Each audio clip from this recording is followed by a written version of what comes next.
নমস্কার। আজকে ছাদে এই শাকের বীজগুলোকে আমি ছড়াচ্ছি। এই শাকের বীজগুলো লাল শাকের বীজ। শুধু এই বেডটাতে রেডি ছিল বলে এই বেডটাতে ছড়াচ্ছি না।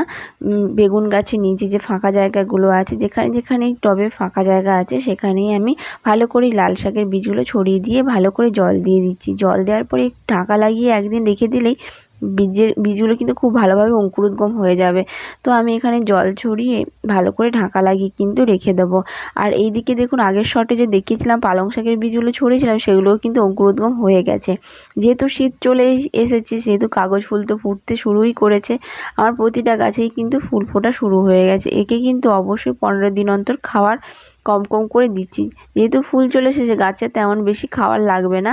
আর এদিকে ইউফোরবিয়া মিলি, এগুলোতেও ফুল কিন্তু সারা বছরই হচ্ছে। মেক্সিকান হেদারের গাছগুলোকে আমি কাটিং থেকেই গ্রো করেছিলাম। আর জবা সুন্দরীরা তো ফুটছেই। আজকে এই পর্যন্ত, বাই।